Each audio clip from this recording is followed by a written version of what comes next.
नमस्कार साथियों। भारतीय न्यायपालिका की दृष्टि से पिछले कुछ दिनों में दो बहुत बड़ी घटनाएं हुई हैं। अभी हाल फिलहाल में कुछ दिन पहले बेंगलुरु के एक एआई इंजीनियर ने सुसाइड किया। उन्होंने अपने जो सुसाइड नोट में एलिगेशन लगाया कि फैमिली कोर्ट ने उनको ज़रूरत से ज़्यादा परेशान किया। उन्हें इतना हरेस हुआ कि वो सुसाइड के लिए मजबूर हो गए। उस आदमी के ऊपर 9 केस लगा दिए गए। बेंगलोर से जौनपुर उत्तर प्रदेश के लिए उनकी 120 बार हियरिंग हुई, जिनमें 40 बार वो खुद गए। महिला जज ने उनको अरेस्ट किया, उनसे 5 लाख रुपए की रिश्वत मांगी जैसा उनका आरोप है, और फाइनली उन्हें सुसाइड करना पड़ा। सुप्रीम कोर्ट के जो डिसीजन हैं दहेज प्रथा एक्ट पे, आर्टिकल 377 पे भी, उन सबको भी दरकिनार किया गया। जब उन्होंने हवाला देना चाहा कि सुप्रीम कोर्ट की गाइडलाइन मैडम ये है, तो उल्टा उनको ही धमका दिया गया। और अक्सर ये होता है कि पुरुषों के लिए कोई वो नहीं है न्याय। आज ऐसा ही एक और केस हुआ।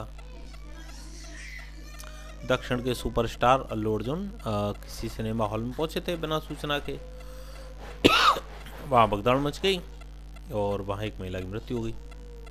उन पे 3 धाराओं में केस दर्ज हो गया।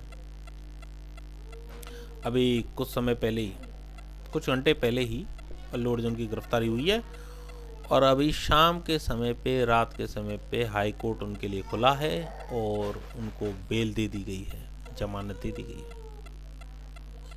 कई सारी बातें यहाँ से निकल के आती हैं कि जो हाई प्रोफाइल लोग होते हैं, समानता का अधिकार, कई जो हाई प्रोफाइल लोग होते हैं उनके लिए रात को हमारे देश के हाई कोर्ट और सुप्रीम कोर्ट खुल जाते हैं। अफजल गुरु हों, ठीक है, चाहे कसाब हो, अल्लू अर्जुन हो, मैं उनसे उनकी तुलना नहीं कर रहा, ठीक है, बट हाई प्रोफाइल लोगों के लिए रात को हाई कोर्ट और सुप्रीम कोर्ट के दरवाजे खुल जाते हैं। बाकी सामान्य लोगों के लिए कभी सर्दी की छुट्टियां, कभी गर्मी की छुट्टियां, कभी बेल पर बेल, कभी तारीख पर तारीख, वो सब चलता रहता है। वो सब छोड़िए। अब क्या समस्या है? अब समस्या ये है कि पहली बात तो ये कि जो हम लोग अपने संविधान में कहते हैं, आर्टिकल 14, विधि का शासन, ठीक है, कि विधि का शासन हुआ, विधि के समक्ष समानता, ठीक है, क्या वो रियली एग्जैक्टली बिहेवियर में दिख रही है या नहीं दिख रही है? एक सामान्य नागरिक के लिए और एक अभिजात वर्ग के लिए अगर न्याय की अलग अलग कार्रवाई हो रही है तो ये वाकई में चिंता का बहुत बड़ा विषय है। दूसरा जो हमारे लिए चिंता का विषय है वो है कि हमारी न्यायपालिका वामपंथी न्याय की अवधारणा को अपना रही है, जिसने पहले से मान रखा है कि महिला पीड़ित है और वो पीड़ित ही रहेगी। जनक कब तक रहेगी कोई अता पता नहीं। पुरुष अत्याचारी है, वो शोषक है और वो शोषक रहेगा, कब तक रहेगा कोई अता पता नहीं। तो ये जो हमारी न्यायपालिका वामपंथी दृष्टिकोण को अपना रही है, दूसरी समस्या ये है। तीसरी समस्या क्या है?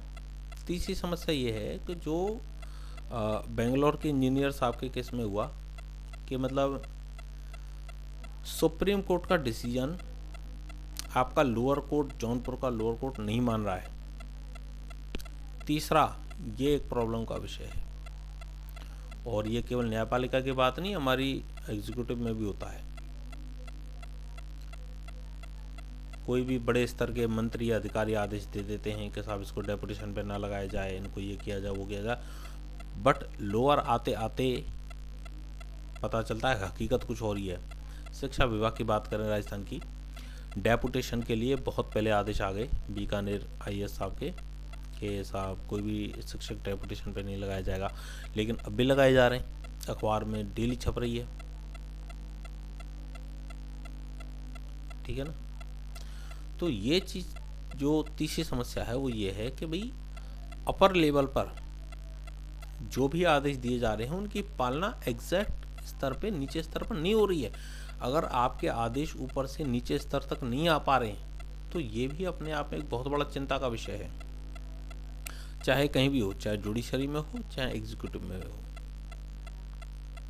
तो ये कुछ मुद्दे हैं जिन पर अब हमें गंभीरता से सोचने की जरूरत है। Now you can blame our parliament, you can openly criticize our executive, our ministers, prime minister, chief ministers, everyone, but you can't say even a single word against judiciary. Ajmer जो कांड हुआ उसमें 32 साल बाद फैसला आया, ऐसा एक और केस हुआ उसमें 37 साल बाद फैसला आया है।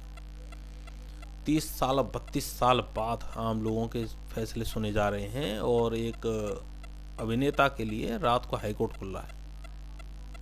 भारत के हर आम आदमी को इस बारे में सोचना चाहिए और पूरी गंभीरता के साथ। धन्यवाद।